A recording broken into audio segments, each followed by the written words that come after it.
എത്താത്ത മക്കളെന്നാണ് പറഞ്ഞത്. സഹോദരങ്ങളെ, ഒരു കുഞ്ഞു അല്ലെങ്കിൽ പ്രായപൂർത്തിയെത്താത്ത ഒരു കുഞ്ഞ്, ആ കുഞ്ഞിനോട് പോലും അള്ളാഹുവിന് ഈ താക്കീത് കൊടുക്കാൻ കഴിയുമെങ്കിൽ പ്രായമുള്ള ആളുകളെ പറ്റിയിട്ട് വിവരിക്കണ്ടല്ലോ, പ്രായമുള്ള മനുഷ്യരെ പറ്റിയിട്ട് വേറെ പറയണ്ടല്ലോ. വീട്ടിലെ പ്രായമെത്താത്ത കുഞ്ഞുങ്ങളോട് പോലും ഈ നിയമം അള്ളാഹു പറയുന്നെങ്കിൽ മുതിർന്നവരോട് പ്രത്യേകം എടുത്ത് പറയണ്ടല്ലോ. ഒരിക്കലും സ്വകാര്യ റൂമുകളിലേക്ക് നിങ്ങൾ കടന്നു പോകാൻ പാടില്ല. എപ്പോഴാണ് മൂന്ന് വട്ടം നിങ്ങൾ കടന്നു പോകാൻ പാടില്ല.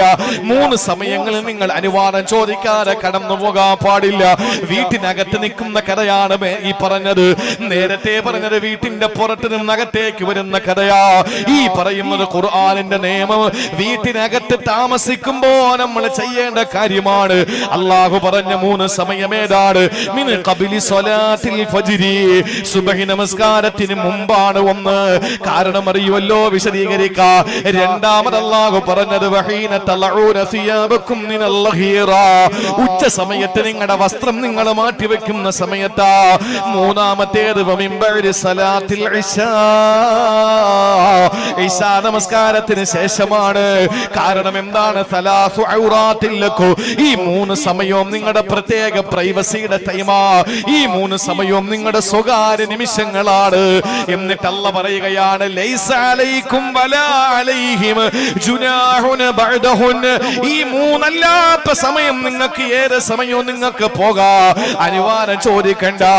തവാഫൂന അലൈക്കും ബഅലുക്കും അലാ ബഅലിൻ, നിങ്ങൾ പരസ്പരം അങ്ങോട്ടും ഇങ്ങോട്ടും ഇടപഴകി കഴിയുന്നവരല്ലേ.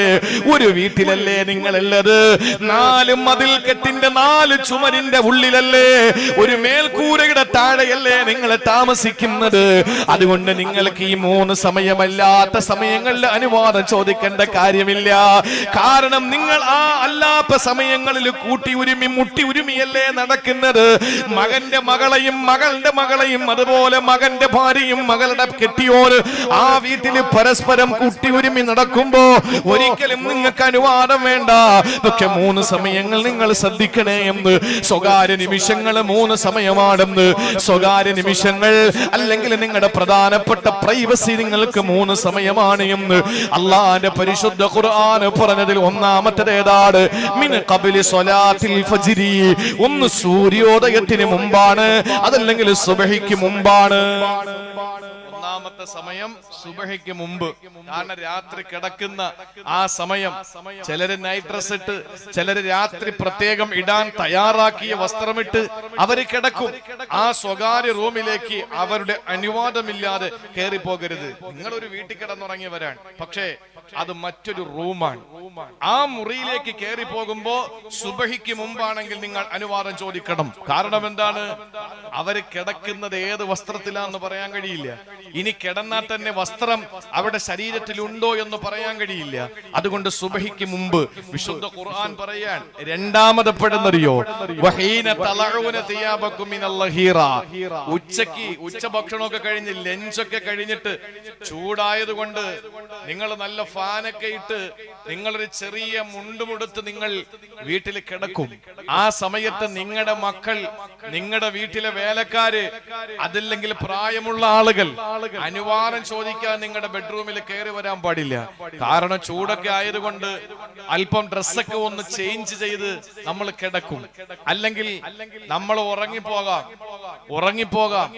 ഉച്ചഭക്ഷണം കഴിച്ച് നല്ല ക്ഷീണമുണ്ട്, നമ്മളൊന്ന് മയങ്ങി. ആ സമയത്ത് നമ്മുടെ വസ്ത്രം നമ്മുടെ ശരീരത്തിൽ നിന്ന് മാറിക്കിടന്നിട്ടുണ്ടാകാം. ഈ സമയത്ത് നീ അനുവാദം ചോദിക്കാതെ ആ റൂമിലേക്ക് കടന്നു പോകാൻ പാടില്ല. ഇസ്ലാമിന്റെ നിയമമാണ്. ഇസ്ലാമിന്റെ നിയമമാണ്. മൂന്നാമത് അല്ലാഹു പറഞ്ഞത് എന്താണ്? വമിൻ ബഅദി സ്വലാത്തിൽ ഇശാ, മൂന്നാമത്തേത് ഇശാ നമസ്കാരത്തിന് ശേഷമാണ്. ഇശാ നമസ്കാരത്തിന് ശേഷം. കാരണം എന്താണ്? ഉറങ്ങാൻ പോകുന്ന സമയമല്ലേ. ആ സമയത്ത് നിങ്ങൾ അനുവാദം ചോദിക്കും. ഇത് മക്കളെ പഠിപ്പിക്കണം. ഇത് ഏത് കാലമാണ്? ഇന്നലെ ഒരു സ്ഥലത്ത് പോയി രാത്രി ഈ സമയമായി. ആ സമയത്ത് ഒരാൾ എന്നോട് പറഞ്ഞത്, ഈ ഭാഗം മുഴുവനും എന്താണ് വസ്ത്രധാരണം എന്നറിയാത്ത ഒരു സ്ത്രീ സമൂഹത്തിന്റെ നാടാന്ന് പറഞ്ഞു. ചിന്തിക്കണം. ഞാൻ അദ്ദേഹത്തോട് പറഞ്ഞു, അത് നിങ്ങൾക്ക് തെറ്റിയതാ. ഇന്ന് വസ്ത്രം അതൊരു അലങ്കാരമായി കാണുന്ന കാലമാണ്. വസ്ത്രം എന്തിനാണ്? നാണം മറയ്ക്കാനാണ്. വസ്ത്രം നമ്മുടെ നാണം മറയ്ക്കാനാണ്. ചൂടിൽ നിന്ന് സുരക്ഷ, തണുപ്പിൽ നിന്ന് മോചനം കിട്ടാനാണ്, നമ്മുടെ നാണം മറയ്ക്കാനാണ്. ആ വസ്ത്രധാരണം ഇന്ന് മാറിയിട്ട് വസ്ത്രം അലങ്കാരമായി എന്ന് പറഞ്ഞാൽ കമ്മലിടുന്നത്, മാല ധരിക്കുന്നത്, മോതിരം ധരിക്കുന്നത്, മൂക്കുത്തിയിടുന്നത്, ഇതൊക്കെ അലങ്കാരത്തിനാണ്. അതുപോലെയായി വസ്ത്രം. വളരെ വേദനയോടുകൂടി പറയാം, നമ്മുടെ പ്രിയപ്പെട്ട സഹോദരിമാരുടെ വസ്ത്രധാരണം, അത് രക്ഷകർത്താക്കൾ, പിതാവ് പെൺമക്കളെ കൃത്യമായി ആ ഒരു വിഷയത്തിൽ നല്ല നിലയിൽ തങ്ങളുടെ പ്രിയപ്പെട്ട പെൺമക്കളെ പിതാക്കന്മാർ, മാതാക്കൾ വളരെ കൃത്യമായി അവരോട് ഈ വിഷയത്തിൽ നിങ്ങൾ ഇടപെടണം. ഭാര്യമാരുടെ വസ്ത്രധാരണത്തിൽ ഭർത്താക്കന്മാർ ഇടപെടണം. വളരെ മോശമായ അന്തരീക്ഷമാണ് നമ്മുടെ ജീവിതത്തിൽ. നമ്മൾ കാരണം ഒരാൾ മോശമായ രീതിയിലേക്ക് പോയാൽ അതിന്റെ തിക്തഫലം നമ്മുടെ ജീവിതത്തിൽ അനുഭവിക്കേണ്ടി വരും. അള്ളാഹു നമ്മളെ കാത്തുരക്ഷിക്കട്ടെ. നമ്മുടെ കവടിയാർ കൊട്ടാരത്തിലെ ലക്ഷ്മിഭായി തമ്പുരാട്ടി പറഞ്ഞൊരു വാക്ക് ഇപ്പോഴും ഓർക്കുകയാണ്. കവടിയാർ കൊട്ടാരത്തിലെ രാജകുടുംബത്തിലെ ലക്ഷ്മിഭായി തമ്പുരാട്ടി ഒരു ലേഖനത്തിൽ അവരെഴുതി, ഇന്നത്തെ വസ്ത്രധാരണം, ആ വസ്ത്രധാരണത്തെ പറ്റി അവരെഴുതി എന്താണെന്നറിയോ? കഠിനവെടി പോലെ എന്നാണ്. എന്നിട്ട് അവര് വിശദീകരിച്ചു, കതിനയ്ക്ക് തീ കൊളുത്തുന്നത് നിലത്ത് വെച്ചിട്ടാണ്, പക്ഷെ അത് വെടിപൊട്ടുന്നത് ആകാശ വായുവിലേക്ക് ഉയർന്നതിന് ശേഷമാണ്. തീ കൊളുത്തിയത് താഴെയാണെങ്കിലും പൊട്ടുന്നത് മേളിലാണ് എന്നതുപോലെ ഈ വസ്ത്രധാരണം കണ്ട് മോശമായ ചിന്തകൾ മനസ്സിലേക്ക് കയറിക്കൂടി ചെറുപ്പക്കാര് ഞരമ്പ് രോഗികളായ എന്ന് പറഞ്ഞാൽ അവരുടെ ജീവിതത്തിൽ സ്വഭാവ വൈകൃതം കൊണ്ട് അവരുടെ ജീവിതത്തിൽ എന്താണ് അവരുടെ ഭാവി ജീവിതമെന്നറിയാതെ വളരെ മോശമായ നിലയിൽ നടക്കാൻ തീരുമാനിച്ചിട്ടുള്ള ചെറുപ്പക്കാര് അവരുടെ മനസ്സിനകത്ത് ഈ സ്ത്രീയുടെ മോശമായ വസ്ത്രധാരണം കണ്ട് അവന്റെ മനസ്സ് മാറിയിട്ട് അവൻ നടക്കുകയാണ്. എവിടെയെങ്കിലും അവന്റെ വികാരമൊന്നും. അങ്ങനെയാണ് 6 വയസ്സും 7 വയസ്സുമുള്ള ചെറിയ പെൺകുട്ടികൾ അവന്റെ മുമ്പിലേക്ക് എത്തപ്പെടുക. ഒരു ചോക്ലേറ്റ് തമ്പുരാട്ടിയുടെ വാക്കുകളാണ്. അപ്പോ ചെറുപ്പക്കാരികളുടെ വസ്ത്രധാരണം കണ്ട് ആ വസ്ത്രധാരണത്തിൽ നിന്ന് വികാരമുണ്ടായ ചെറുപ്പക്കാര് ആ വികാര പൂർത്തീകരണത്തിനു വേണ്ടി കുഞ്ഞുമക്കളെ സമീപിക്കുമ്പോൾ, 80 കഴിഞ്ഞ വൃദ്ധകളെ സമീപിക്കുമ്പോൾ ആ ഒരു മോശമായ ചിന്ത അവരുടെ മനസ്സിലേക്ക് കൊടുത്തത് കതിനയുടെ വെടി പോലെയാണ്. താഴെ വെച്ച് തിരകൊളുത്തുന്നു, അത് പൊട്ടുന്നത് മുകളിൽ പോയിട്ട്. ഒരു സ്ഥലത്ത് കണ്ട വികാരം അത് പൂർത്തീകരിക്കുന്നത് മറ്റൊരു സ്ഥലത്ത്. ഇതല്ലേ നടന്നുകൊണ്ടിരിക്കുന്നത്? ഒന്ന് ചിന്തിച്ചു നോക്ക്. നമ്മൾ അതിനുള്ള വസ്ത്രങ്ങൾ വാങ്ങിക്കൊടുക്കാൻ. അള്ളാഹു നമ്മളെ കാക്കട്ടെ, അള്ളാഹു നമ്മളെ കാത്തുരക്ഷിക്കട്ടെ. അതുകൊണ്ട് പ്രിയപ്പെട്ടവരെ, ഇന്ന് സ്കൂളുകളിൽ പോലും കോളേജുകളിൽ പോലും വസ്ത്രധാരണം വളരെ മോശമായി കൊണ്ടിരിക്കുന്ന കാലഘട്ടത്തിലേക്ക് ഞാൻ നിങ്ങളും എത്തപ്പെടുമ്പോൾ അള്ളാഹുവിന്റെ ഹബീബ് സല്ലല്ലാഹു അലൈഹി വസല്ലമ തങ്ങൾ പഠിപ്പിച്ച ആ സുന്ദരമായ സംസ്കാരമുണ്ടല്ലോ, നമ്മെ പഠിപ്പിക്കുമ്പോൾ അല്ലാഹുവിന്റെ റസൂൽ പറഞ്ഞ ആ ഹദീസ് ജീവിതത്തിൽ നമുക്ക് പഠിക്കാനുള്ള ഒരു ഹദീസ്. അതിന്റെ അർത്ഥവ്യാപ്തിയിലേക്ക് ചിന്തിക്കുമ്പോൾ തന്നെ നമുക്ക് എത്തിപ്പെടാൻ പറ്റുന്ന നിലയിൽ അല്ലാഹുവിന്റെ റസൂൽ പഠിപ്പിച്ചതെന്താ? ലാ യല്ലറു റജുലു ഇലാ ഔറത്തി റജുലി. ഒരു പുരുഷൻ മറ്റൊരു പുരുഷന്റെ ഔറത്തിലേക്ക് നോക്കാൻ പാടില്ല. ഒരു പുരുഷൻ മറ്റൊരു പുരുഷന്റെ ഔറത്തിലേക്ക് നോക്കാൻ പാടില്ല. വലൽ മർഅതു ഇലാ ഔറത്തിൽ മർആ. ഒരു സ്ത്രീ അവളുടെ ഔറത്ത്, സ്ത്രീ മറ്റൊരു സ്ത്രീയുടെ ഔറത്തിലേക്ക് നോക്കാൻ പാടില്ല. ഒന്ന് ശ്രദ്ധിക്കണേ പ്രിയപ്പെട്ടവരെ, റസൂലുള്ള പറഞ്ഞ ഹദീസ് എങ്ങനെയാണ്? ഒരു ആണ് പെണ്ണിന്റെ ഔറത്തിൽ നോക്കുന്ന കാര്യമല്ല പറഞ്ഞത്, ഒരു സ്ത്രീ പുരുഷന്റെ ഔറത്തിലേക്ക് നോക്കുന്ന കാര്യമല്ല പറഞ്ഞത്. പിന്നെയോ അല്ലാഹുവിന്റെ റസൂൽ പറഞ്ഞത് ലാ യല്ലറു റജുലു ഇലാ ഔറത്തി റജുലി. ഒരു ആണ് ആണിന്റെ ഔറത്തിൽ നോക്കാൻ പാടില്ല. വലൽ മർഅതു ഇലാ ഔറത്തിൽ മർആ. ഒരു പെണ്ണ് മറ്റൊരു പെണ്ണിന്റെ ഔറത്തിലേക്ക് നോക്കാൻ തുറക്കാൻ പാടില്ല. ചിന്തിക്കണേ സഹോദര, ഒരു പുരുഷനോട് മറ്റൊരു പുരുഷന്റെ രഹസ്യാവയവം കാണരുതെന്ന് പഠിപ്പിക്കുമ്പോ ഒരു പെണ്ണിന്റെ കാര്യത്തിൽ പിന്നെ റസൂലുള്ള പറയേണ്ടതുണ്ടോ? ഒരു പുരുഷൻ മറ്റൊരു പുരുഷന്റെ തന്നെ രഹസ്യാവയവം കാണാൻ പാടില്ല. സഹോദരങ്ങളെ ചിന്തിക്കണേ. ആണ് പെണ്ണ് വ്യത്യാസമില്ലാതെ മോശമായ വസ്ത്രം ധരിച്ച് ഇന്ന് വ്യഭിചാരശാലകളെ നാണിപ്പിക്കുന്ന നിലയിൽ ക്യാമ്പസുകളിൽ അഴിഞ്ഞാടുന്ന ഒരു കാലഘട്ടത്തിലേക്ക് നമ്മൾ എത്തപ്പെട്ടെങ്കിൽ അതൊക്കെ വലിയ കാര്യമായി എടുത്ത് അവരുടെ സോഷ്യൽ മീഡിയയിൽ പ്രചരിപ്പിച്ചുകൊണ്ടിരിക്കുന്ന ഒരു കാലത്ത് നമ്മൾ ജീവിക്കുമ്പോ അല്ലാഹുവിന്റെ ഹബീബ് സല്ലല്ലാഹു അലൈഹി വസല്ലമ തങ്ങൾ നമ്മെ പഠിപ്പിച്ചതാണ്, ഒരിക്കലും നിങ്ങളുടെ മറ്റൊരാളുടെ ഔറത്ത് നിങ്ങൾ കാണാൻ പാടില്ല. ഒരു ചെറിയ സംഭവം ഞാൻ നിങ്ങളോട് പറയാ. ബനു ഇസ്രായേലിനൊരു ദുസ്വഭാവം ഉണ്ടായിരുന്നു. എന്തെന്നറിയോ? ബനു ഇസ്രായേലിനൊരു ദുസ്വഭാവമായിരുന്നു, അവരെ സംഘടിച്ചേ കുളിക്കൂ, അവര് ഒരുമിച്ച് നിന്നേ കുളിക്കാറുള്ളൂ. പക്ഷെ കുളിക്കുന്നതാകട്ടെ ഒരു നൂൽ ബന്ധം പോലും ഇല്ലാതെയാ. ബനു ഇസ്രായേലികൾ നൂൽ ബന്ധം പോലും ഇല്ലാതെ ഒരുമിച്ച് സംഘമായി നിന്ന് കുളിക്കുന്ന സമയമാ. ആ സമയത്ത് അല്ലാഹുവിന്റെ ഹബീബ് മഹാനായ പ്രവാചകനെ കലീമുല്ലാഹി മൂസ അലൈഹിസ്സലാം അവരുടെ കൂട്ടത്തിൽ കുളിക്കില്ലത്രേ. തഫ്സീറുകളിൽ കാണാ. അബൂ ഹുറൈറ റളിയല്ലാഹു അൻഹു റിപ്പോർട്ട് ചെയ്യുന്ന ഹദീസിൽ കാരുണ്യത്തിന്റെ പ്രവാചകൻ നമ്മെ പഠിപ്പിച്ചതാണ്. തിരുനബി സല്ലല്ലാഹു അലൈഹി വസല്ലമ പറയുന്നു, അബൂ ഹുറൈറ റളിയല്ലാഹു അൻഹു റിപ്പോർട്ട് ചെയ്തതാണ്, ഇമാം മുസ്ലിം റിപ്പോർട്ട് ചെയ്ത ഹദീസാ. സഹോദരങ്ങളെ, മഹാനായ മൂസാ നബി അലൈഹിസ്സലാം അവരുടെ കൂട്ടത്തിൽ കുളിക്കില്ല. കാരണം എന്തേ? അവര് പരിപൂർണ്ണ നഗ്നരായി കുളിക്കുന്നു, സംഘമായി നിന്ന് കുളിക്കുന്നു. ആ സമയത്ത് മൂസാ നബി അലൈഹിസ്സലാം അവരിൽ നിന്ന് മാറിയിട്ട് എവിടെയെങ്കിലും പോയി ഒറ്റയ്ക്ക് നിന്ന് കുളിക്കുന്നു.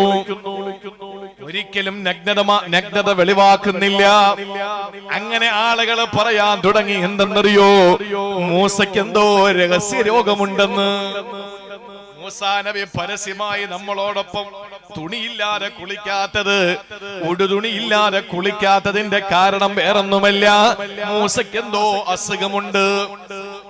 എന്തോ അസുഖമുണ്ടെന്ന് വരുത്തി തീർക്കാൻ സഹോദരങ്ങളെ മൂസാ നബി അലൈഹിസ്സലാമിനെ വിമർശിക്കാ, മൂസാ നബി അലൈഹിസ്സലാമിന്റെ മേലെ കുറ്റം ആരോപിക്കാൻ തുടങ്ങുമ്പോ അല്ലാഹു ആ മൂസാ നബിയെ രക്ഷപ്പെടുത്താൻ തീരുമാനിച്ചു.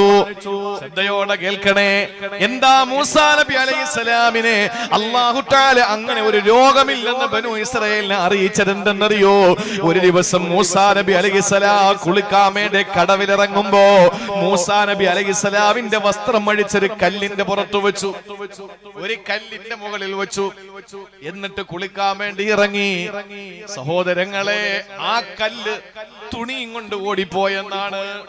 ഇത് ഹദീസാണ്. ആ കല്ല് മൂസാ നബിയുടെ തുണിയും കൊണ്ട് നടന്നു നീങ്ങിയെന്നാണ്. ഇന്നിത് പറയുമ്പോൾ ആളുകൾ പറയും, അങ്ങനെ ഉണ്ടാകുമോ? അങ്ങനെ ഉണ്ടാകുമോ? ഉണ്ടായാൽ എന്താ സഹോദരങ്ങളെ? തമാശയ്ക്ക് പോലെ കളവ് പറയാത്ത കാരുണ്യത്തിന്റെ പ്രവാചകൻ നമ്മെ പഠിപ്പിച്ചതാണ്. മൂസാ നബി അലൈഹിസ്സലാം നിലവിളിച്ചു. മൂസാ നബി അലൈഹിസ്സലാം നിലവിളിച്ചു. അവിടെ കിടന്ന് നിലവിളിക്കുമ്പോ ആളുകളൊക്കെ നോക്കുമ്പോ മൂസാ നബി നഗ്നനാണ്, തുണിയില്ല. മൂസാ നബി നഗ്നനാണ്. ആ സമയത്ത് അവര് ഏകസ്വരത്തിൽ വിളിച്ചു പറഞ്ഞു, വല്ലാഹി മാ ബി മൂസാ മിൻ ബഅസി.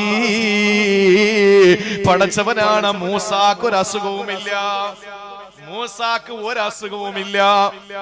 അവരെ രഹസ്യ അവയവങ്ങൾക്ക് എന്തോ രോഗമുണ്ടെന്ന് വരുത്തി തീർത്ത് ആളുകളുടെ ഇടയിൽ സഹോദരങ്ങളെ നാണം കെടുത്തുമ്പോ മൂസാ നബി അലൈഹിസ്സലാത്തു വസ്സലാമിന് ഒരു രോഗമില്ലെന്ന് വരുത്തി തീർക്കാൻ അല്ലാഹു കാണിച്ചു കൊടുത്ത ആ ഒരു പ്രക്രിയ, കല്ല് വസ്ത്രം കൊണ്ടുപോയി മൂസാ നബി നിലവിളിച്ചു. അവസാനം അത് തിരികെ കൊടുത്തു. മൂസാ നബി എന്ത് ചെയ്തെന്നറിയോ? ദേശമടക്കാൻ മൂസാ നബി ആ പാറക്കഷണം എടുത്തു പൊട്ടിച്ചു.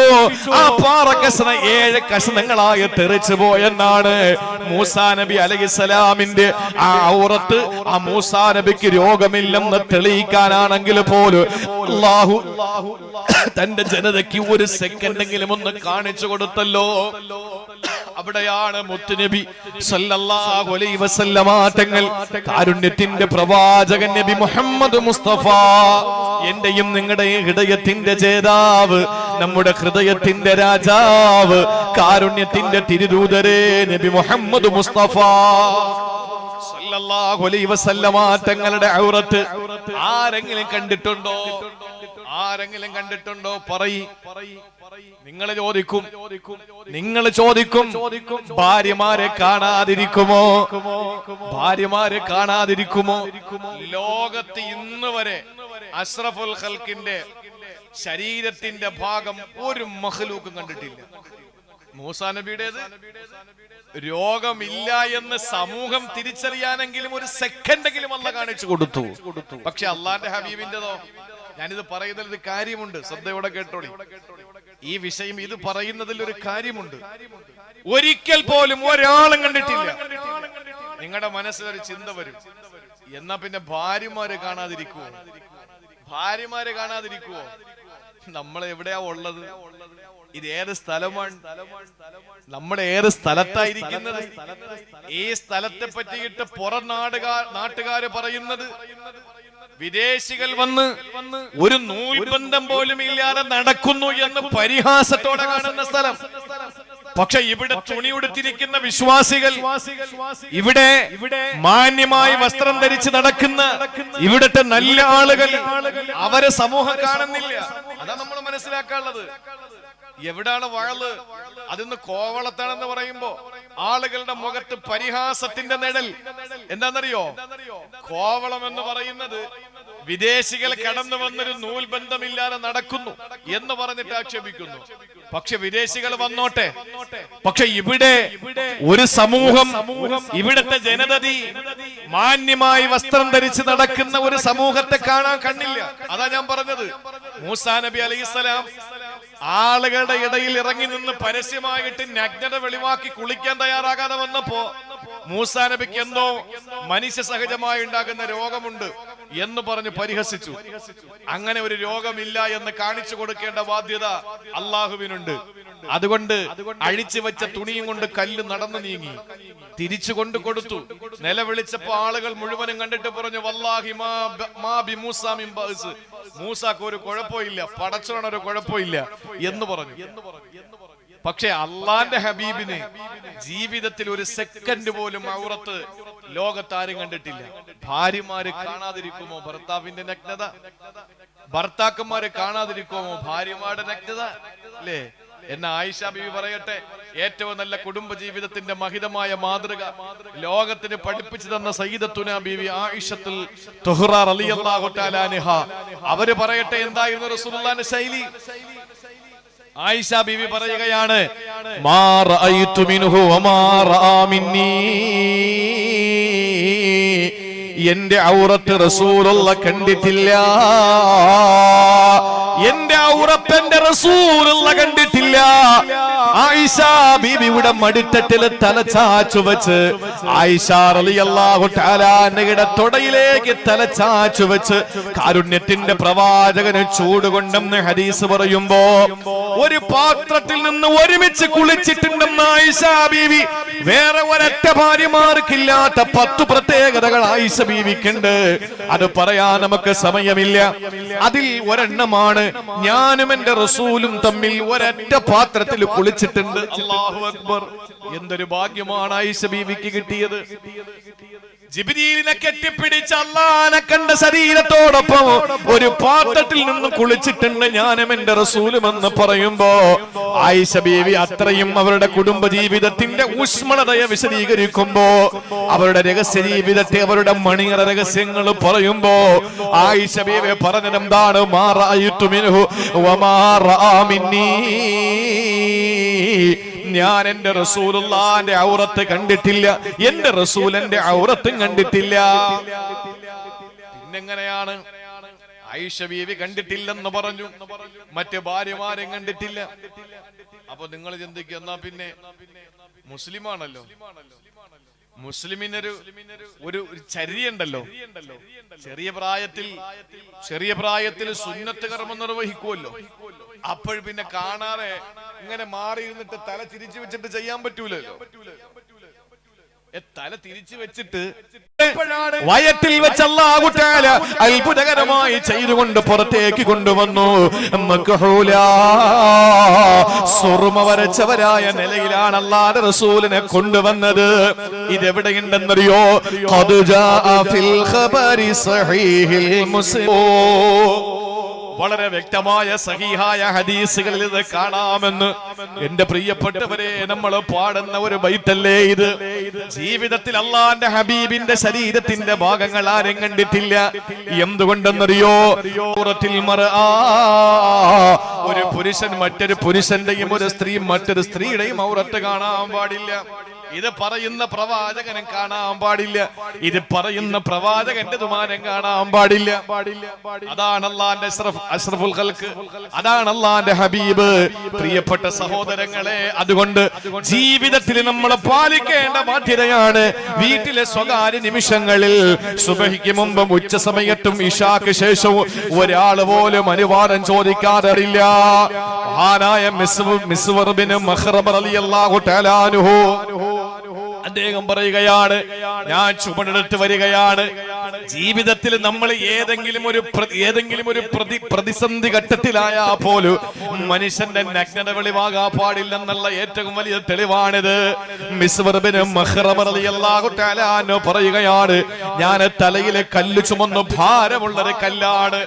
ആ കല്ലും ചുമന്നുകൊണ്ട് ഞാൻ നടന്നു വരുമ്പോൾ എന്റെ ഭാഗത്ത് എന്റെ അരയിലുണ്ടായിരുന്ന മുണ്ടഴിഞ്ഞു വീണു.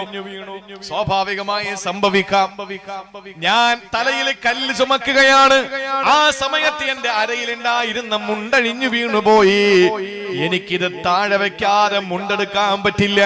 അതുകൊണ്ട് ഞാൻ മുന്നോട്ട് നടന്നു. ആ സമയത്ത് എന്നോട് റസൂലുള്ള പറഞ്ഞതെന്തെന്നറിയോ? ഇർജി ഇലാ സൗബിക ഫഖ്തംശൂ.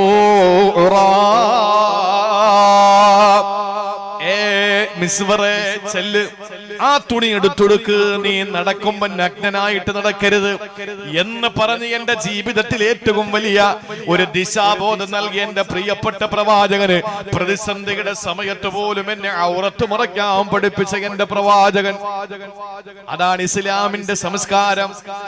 വീട്ടിനകത്ത് പോലും പാലിക്കേണ്ടതുണ്ട്. ചുരുക്കി പറയട്ടെ, നാലാമതായി നമ്മൾ പഠിക്കാനുള്ള സംസ്കാരം ഏതെന്നറിയോ? ഇത് വിശുദ്ധ ഖുർആനിന്റെ സംസ്കാരത്തിന്റെ ഒരു മുത്തുമണിയിലെ ഒരു തസ്ബീഹ് മാലയുടെ മണികളെ പഠിപ്പിക്കുമ്പോ അതിൽ നിന്ന് എണ്ണപ്പെട്ട സംസ്കാരങ്ങളാ നിങ്ങളോട് പങ്കുവച്ചതിൽ നാലാമത്തേത്.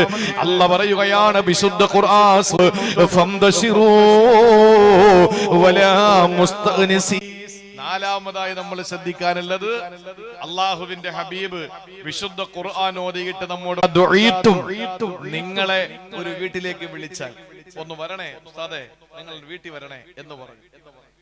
എന്റെ വീട്ടിലൊന്ന് ഇവിടെ വന്നപ്പോഴും വേറെ നസീർ സാഹിബിന്റെ വീട്ടിൽ ഏർപ്പാട് ചെയ്തു പോയി. അള്ളാഹുവിടെ സമ്പത്തിലും ഭക്ഷണത്തിലൊക്കെ ബറക്കത്ത് കൊടുക്കട്ടെ, കുടുംബത്തിൽ ബറക്കത്ത് കൊടുക്കട്ടെ.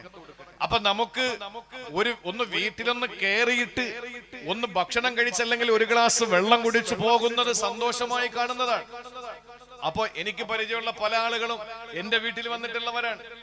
ഇരിക്കുന്നവരിൽ പലരുടെ വീട്ടിൽ ഞാൻ വന്നിട്ടുണ്ട്. അപ്പൊ നമ്മൾ ഒരാളുടെ വീട്ടിലേക്ക് ക്ഷണിച്ചാൽ എന്ത് വേണമെന്നറിയോ? എന്താ ചെയ്യേണ്ടത്? നമ്മൾ ഒരാളുടെ വീട്ടിലേക്ക് കൊണ്ടുപോയി. എന്നാൽ അല്ലാഹ് പറയുകയാണ്, ഫദ്ഖുലൂ, മസൽ പിടിച്ച് നിൽക്കരുത്, നിങ്ങൾ പോകണം. നിങ്ങളെ വിളിച്ചാ നിങ്ങൾ പോകണം. അത് പണക്കാരനല്ലല്ലോ, അത് പാവപ്പെട്ടവനല്ലേ, അവന്റെ ചെറ്റക്കൂരയല്ലേ, ഞാൻ എങ്ങനെ പോകും? അത് പാടില്ല. ഖുർആനിന്റെ സമീപനമാണ്. അത് എവിടെയാകട്ടെ, ഇദാ ദുഈതും, നിങ്ങളെ വിളിച്ചാൽ ഫദ്ഖുലൂ, ആ വീട്ടിൽ നിങ്ങൾ പോകണേ. ഫഇദാ തഅംതും, നിങ്ങൾക്ക് ഭക്ഷിക്കാൻ എന്തെങ്കിലും തന്നാൽ കഴിച്ചു കഴിഞ്ഞാൽ ഫംദശിറൂ, പെട്ടെന്ന് നിങ്ങൾ പോകണേ. വലാ മുസ്തഗ്നിസീസ്, പിന്നെ വർത്തമാനം പറഞ്ഞവിടെ ഇരിക്കാൻ പാടില്ല. വിശുദ്ധ ഖുർആന്റെ നിയമമാണിത്. കാരണം എന്താണ്? അപ്പോഴാണ് അവർക്ക് വീണ്ടും ചോദിക്കേണ്ടി വരുന്നത്, കട്ടനിടട്ടെ, എന്തെങ്കിലും കുടിക്കാൻ എടുക്കട്ടെ എന്ന് ചോദിക്കേണ്ടി വരുന്നത് എന്തുകൊണ്ടാണ്? ആപ്പാട് കഴിച്ചിട്ട് വീണ്ടും ഇരിക്കുന്നുണ്ടല്ലേ. അപ്പൊ എന്താ നമ്മൾ ചെയ്യേണ്ടത്? നമ്മളൊരു വീട്ടിൽ വിളിച്ചാൽ നമ്മൾ പോകണം. നമ്മൾ മസിൽ പവർ കാണിച്ച് ആരുടെ വീടാണ്? പണക്കാരന്റെ വീടാണ്. അവന്റെ വീട്ടിലെ പോകുള്ളത് പാടില്ല. പാവങ്ങളെ വീട്ടിൽ പോകാൻ മനസ്സുണ്ടാകണം നമുക്ക്. അങ്ങനെ പാവപ്പെട്ടവന്റെ വീട്ടിലാകട്ടെ പണക്കാരന്റെ വീട്ടിലാകട്ടെ നമ്മൾ ഒരു വീട്ടിൽ ചെന്നാൽ ഭക്ഷണം കഴിച്ചാൽ പെട്ടെന്ന് ഇറങ്ങണം. നിങ്ങൾ അവിടെ വീണ്ടും വർത്തമാനം പറഞ്ഞിരിക്കാൻ പാടില്ല. ഇത് വിശുദ്ധ ഖുർആൻ സൂറത്തുൽ അഹ്സാബിൽ നമ്മോട് പറയുന്നതാണ്. എത്രയാണ് അതിഥി സൽക്കാരത്തിൽ എത്ര ദിവസമാണ് ബഹുമാനിക്കട്ടെ എന്ന് പറഞ്ഞാൽ ആദരവോടെ അവനെ പിടിച്ച് നിന്റെ വീട്ടിലിരുത്തണം. 3 ദിവസം മതി ഈ ആദരവ്. അത് കഴിഞ്ഞ് പിന്നെ നിന്റെ മഹൽ ഫദ്ല് കൊണ്ട് കൊടുക്കണമെങ്കിൽ കൊടുത്തോ, ഇല്ലെങ്കിൽ പോട്ടെ അല്ലേ. ഫസ്റ്റ് മട്ടൺ ആയിരിക്കും, 2ാം ദിവസം ബീഫ് ആയിരിക്കും, 3ാം ദിവസം ചിക്കൻ ആയിരിക്കും, 4ാം ദിവസം ഗ്രീൻ പീസ് ആയിരിക്കും. അപ്പോഴേ മനസ്സിലാക്കണം 3 ദിവസമുള്ള ഇതല്ലേ. ഈ 3 ദിവസത്തെ അനുവാദം മാത്രം ലിയാഫത്തിലുള്ളൂ. 4ാം ദിവസം നിനക്ക് കിട്ടുന്നത് ലഹു സദഖ, സ്വതക്കയാണ്. സാധാരണ പൊതിച്ചോറ് കിട്ടുന്നത് പോലെ തന്നെ 4ാം ദിവസം 3 ദിവസം നിനക്ക് ആതിഥേയ മര്യാദ. ഇത് ഇസ്ലാമിന്റെ നിയമമാണ്, ഇസ്ലാമിന്റെ നിയമമാണ്. എങ്ങനെയാണ്? എവിടെയെങ്കിലും പോയാൽ ഭക്ഷണം കഴിച്ചാൽ ഉടനെ നിങ്ങൾ എന്ത് ചെയ്യണം? അവിടെ നിന്ന് പോയേക്കണം. പിന്നും അവിടെ ഇരുന്ന് സംസാരിച്ചു കൊണ്ടിരിക്കാൻ പാടില്ല. ഒരാള് നമ്മുടെ വീട്ടിൽ കയറി വന്നാൽ നമ്മൾ എന്താ ചെയ്യേണ്ടതെന്നറിയോ? എന്താ ചെയ്യേണ്ടത്? ഏറ്റവും നല്ലൊരു അതിഥിയെ, ഏറ്റവും നല്ല ആതിഥേയനെ അള്ളാഹുവിന്റെ ഖുർആൻ പരിചയപ്പെടുത്തി സൂറത്ത് ദാരിയാത്തിൽ. അതുകൂടെ പറയുമ്പോൾ ഇൻഷാ അല്ലാഹ് സമയമാകുമ്പോൾ ഞാൻ അവസാനിപ്പിച്ചേക്കാം. ഏറ്റവും നല്ലൊരു ആതിഥേയൻ ആരെന്നറിയോ? നല്ല ഒരു സംസ്കാരം നിങ്ങൾക്ക് ഈ പറയുന്ന കാര്യത്തിൽ നിന്ന് പഠിക്കാം. ഏറ്റവും നല്ല ഒരു ആതിഥേയനെ അള്ളാഹു പരിചയപ്പെടുത്തി. അങ്ങനെ തന്നെ പറഞ്ഞു അള്ളാഹു. നമുക്ക് അള്ളാഹു ആ ആതിഥേയന്റെ ആ അതിഥി സൽക്കാരം പഠിക്കാൻ, അതനുസരിച്ച് പുണ്യങ്ങൾ നേടാൻ അള്ളാഹു തൗഫീഖ് നൽകി അനുഗ്രഹിക്കുമാറാവട്ടെ. ഒരാളെ വീട്ടിൽ കയറി വന്ന നമ്മൾ എന്താ ചെയ്യുന്നത്? നമുക്ക് പരിചയമില്ലാത്ത ആളുകളാണെങ്കിൽ നിങ്ങൾ ഖുർആൻ ഞാൻ ഓതി അതേപോലെ അർത്ഥം പറഞ്ഞുതരാം, നിങ്ങൾക്ക് അപ്പോഴും മനസ്സിലാവും. നമുക്ക് പരിചയമില്ലാത്ത ആളാണെങ്കിൽ നമ്മൾ ചോദിക്കണം എവിടെന്നാ? അത് ഇന്ന സ്ഥലത്തുനിന്ന്. കയറ്റി ഇരുത്തിയിട്ട് നമ്മൾ ചോദിക്കും. നമ്മൾ എന്താ ചെയ്യുന്നത്? ചോദിക്കും. എന്താ ചോദിക്കുന്നത്? കഴിച്ചായിരുന്നോ? അല്ലെങ്കിൽ തണുത്തത് എടുക്കട്ടെ, ചൂടെടുക്കട്ടെ? ഇതൊന്നും ചോദിക്കരുത്. എന്താ ചെയ്യേണ്ടെന്നറിയോ? നമ്മൾ അതിഥി വീട്ടിലേക്ക് കയറിയിരുന്നാൽ നമ്മൾ ഇതെല്ലാം കൊണ്ടുവെക്കണം. ഇത് കൊണ്ടുവച്ചതിന് ശേഷം നമ്മൾ അവരോട് പറയണം നമുക്കിനി കഴിക്കാം എന്ന് പറയണം. അല്ലാതെ കഴിച്ചോ എന്ന് ചോദിക്കരുത്, കഴിക്കുന്നോ എന്നും ചോദിക്കരുത്. കാരണം അവന് നാണോ മാനോ ഒക്കെ ഉള്ളവനായിരിക്കും. അവൻ പറയോ വിശന്ന്. അപ്പോഴാണ് ഒരു വീട്ടിൽ വന്ന് കയറിയപ്പോ അവൻ ചോദിക്കാൻ വല്ലതും കഴിച്ചായിരുന്നോ? അപ്പൊ അവൻ എന്തായാലും ന്യായമായിട്ട് മാന്യത ഉള്ളവരാണെങ്കിൽ പറയും ഞാൻ കൊണ്ടുവരട്ടെ. ഏറ്റവും നല്ല ആതിഥേയനെ പരിചയപ്പെടുത്തിയ ഖുർആൻ ആ ആതിഥേയന്റെ മറുപടി എങ്ങനെയാണ് എന്നല്ല തന്നെ പറയട്ടെ. അതിൽ നമുക്ക് പഠിക്കാം. ആരാണ് ഈ ആതിഥേയൻ? അല്ലാഹു പരിചയപ്പെടുത്തുകയാണ്. ഹല്ലതാക ഹദീസു ലൈഫി ഇബ്രാഹിമൽ മുക്രമീ. ആരാണ് ആതിഥേയൻ എന്നറിയോ? സയ്യിദുനാ ഖലീലുല്ലാഹി ഇബ്രാഹിം.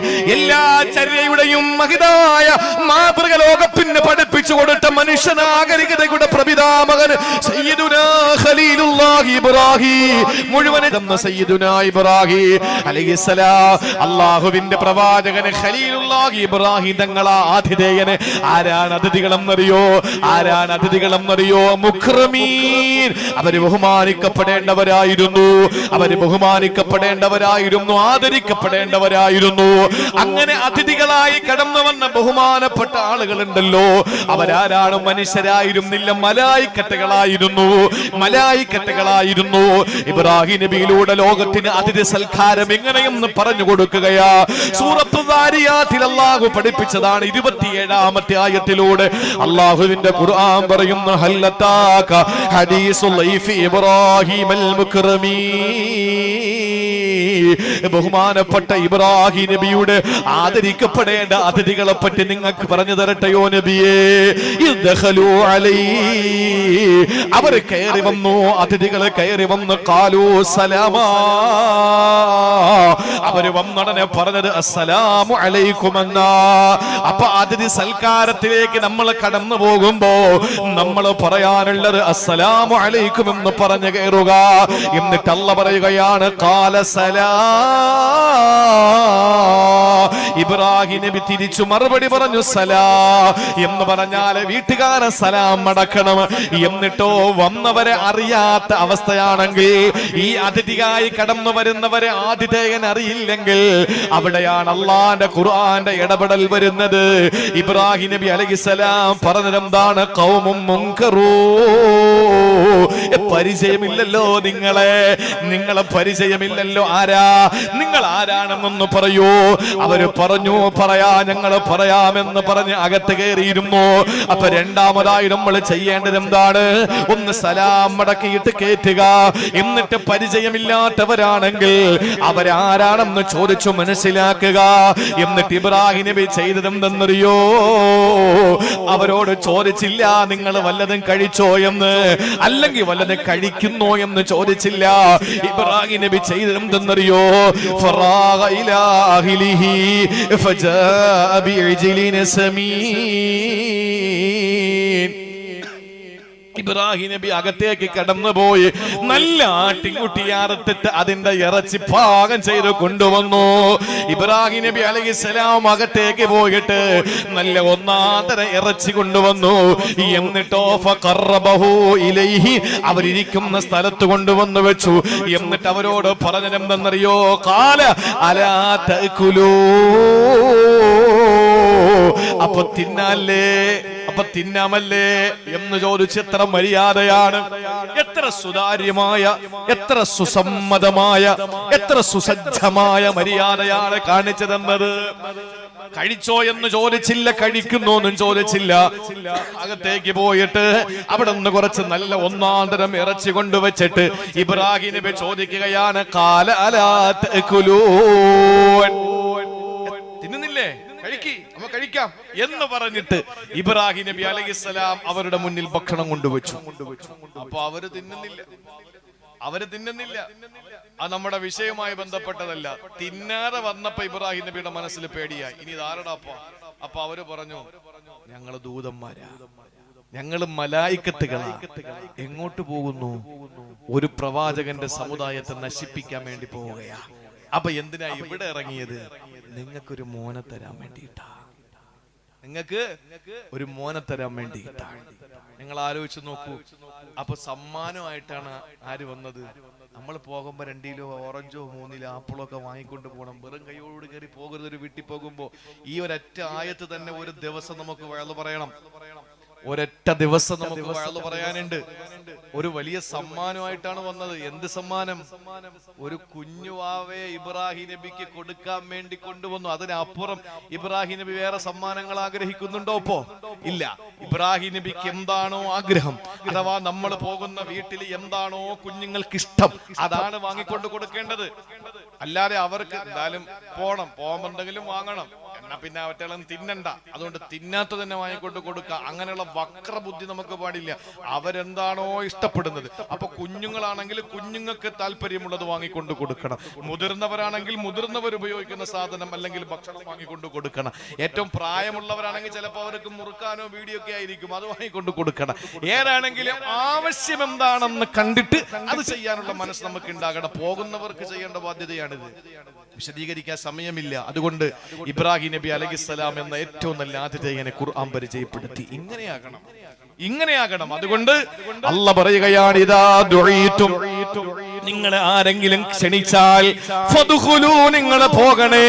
ഫൈദാ തുഇമതും, നിങ്ങൾ കഴിച്ചാ ഫന്തശിറൂ, നിങ്ങൾ അവിടെ നിന്ന് പെട്ടെന്ന് പിരിഞ്ഞു പോകണേ. വലാ മുസ്തഅനിസീന ലിഹദീസ്, നിങ്ങൾ അവിടെ ഇരുന്ന് വർത്തമാനങ്ങൾ പറഞ്ഞുകൊണ്ടിരിക്കാൻ പാടില്ല. സഹോദരങ്ങളെ, പ്രിയപ്പെട്ട സഹോദരങ്ങളെ, 3 ദിവസമാണ് നമ്മൾ അതിഥി സൽക്കാരം നടത്തേണ്ടത്. പിന്നെ ഉള്ളതൊക്കെ സദഖയാണെന്ന് റസൂലുള്ള പഠിപ്പിക്കുമ്പോ ജീവിതത്തിൽ ഏറ്റവും പ്രധാനപ്പെട്ട കാര്യമാണ്. ശേഷമുള്ളത് ഒരു വിശ്വാസിക്കത് നഷ്ടമല്ല. ലിയാഫത്ത് എന്ന അതിഥി സൽക്കാരത്തിന് 3 ദിവസം അനുവാദം കൊടുത്തു. എന്നിട്ടും വരുന്ന ബന്ധുക്കൾ പോകുന്നില്ലെങ്കിൽ 4-ാം ദിവസം മുതൽ സദഖയാണെന്ന് പറഞ്ഞാൽ ഏറ്റവും താഴ്ന്ന നിലവാരമുള്ള ഒരു കാര്യമാണെന്നല്ല, മറിച്ച് സദഖ അത്രയും പുണ്യമല്ലേ. നമ്മുടെ ജീവിതത്തിൽ 4-ാം ദിവസവും നമ്മുടെ കുടുംബക്കാർ വന്നവർക്ക് വിവരമില്ല, അല്ലെങ്കിൽ വന്നവർക്ക് ഈ വിവരം കിട്ടിയിട്ടില്ല, വന്നവർക്ക് ഈ അറിവില്ല, അല്ലെങ്കിൽ വന്നവർക്കൊരു ഉളുപ്പില്ല, അവര് വീണ്ടും 4-ാം ദിവസവും നിൽക്കുന്നു. അങ്ങനെ വന്നാൽ നമ്മൾ കൊടുക്കുന്നതിന് സദഖയാണെന്ന് പറയുമ്പോൾ ഇത് തരംതാണ് പോയൊരു കാര്യമാണെന്നല്ല അതിന്റെ അർത്ഥം. മറിച്ച് അള്ളാഹു അർഹമായ പ്രതിഫലം നിങ്ങൾക്ക് തരും. സദഖ എന്ന് പറഞ്ഞ മോശമാണോ? ജീവിതത്തിൽ മരണം മുന്നിൽ കാണുന്ന ഒരു മനുഷ്യൻ അവസാനമായി മലക്കിനോട് ചോദിക്കുന്നത്, എനിക്ക് ഈ നെടുമം പള്ളിയിൽ വന്ന് ഒന്ന് നിസ്കരിക്കണമല്ല. നെടുമം പള്ളി ഇങ്ങനെ മനോഹരമാക്കി ഇടുമ്പോ ഈ നെടുമം പള്ളിയിൽ ഇബാദത്തിന് വേണ്ടി തുറന്നുകൊടുത്ത് 1 വർഷം പൂർത്തിയാകുന്ന ഈ സമയത്ത് ഞാൻ പറയാണ്, നെടുമം പള്ളിയിൽ വന്ന് എനിക്ക് 2 റക്അത്ത് നിസ്കരിക്കണം പടച്ചവനെ എന്ന് ഈ പ്രദേശത്തുള്ള ഒരാളും മരണസമയത്ത് പറയൂല. ഇവിടെ വന്ന് ഖുർആൻ ഓതണമെന്ന് പറയൂല. എല്ലാവരും പറയുന്നത് എന്താണ്? മരിക്കാൻ നേരത്ത് പറയുന്ന ഒറ്റ കാര്യമാണ്, അല്ലാഹുവേ ഫഅസ്സദ്ദഖ. ഈ പള്ളിയുടെ മുകളിൽ ഒരു നില കൂടി കെട്ടാനുള്ള ഉദ്ദേശമുണ്ടല്ലോ. ഫഅസ്സദ്ദഖ, അല്ലാഹുവേ ഞാൻ എന്റെ സമ്പത്തിൽ നിന്നൊരു സദഖ ഒന്ന് കൊടുത്തോട്ടെ. 1 സെക്കൻഡ് നീ മലക്കിനോടൊന്ന് പറ, ഒന്നും പിടിക്കരുതേ എന്ന്, റൂഹ് പിടിക്കരുതേ എന്നൊരു സെക്കൻഡ് ഒന്ന് മാറ്റി നിർത്താൻ പറ. ഞാനൊന്ന് ഈ പരിശുദ്ധമായ ഈ പുണ്യമായ ഇബാദത്ത് ചെയ്തോട്ടെ, സദഖ കൊടുത്തോട്ടെ. ആ സമയത്ത് പ്രിയപ്പെട്ടവരെ, അവധി എത്തിക്കഴിഞ്ഞാൽ ഒരു സെക്കൻഡ് പോലും നമുക്ക് പിന്തിക്കാൻ പറ്റില്ല, മുന്തിക്കുകയുമില്ല. ഒരു സഹോദരൻ, പൂവച്ചലുള്ള ഒരു സഹോദരൻ, 55 വയസ്സ് മാത്രമേ ഉള്ളൂ, ഒരു അസുഖവുമില്ല. ആ സഹോദരന്റെ ഷഫീഖ് എന്ന സഹോദരന്റെ പ്രിയപ്പെട്ട ഉമ്മ ഇന്ന് രാവിലെ മരണപ്പെട്ടു. അള്ളാഹു ഖബർ വിശാലമാക്കി കൊടുക്കട്ടെ.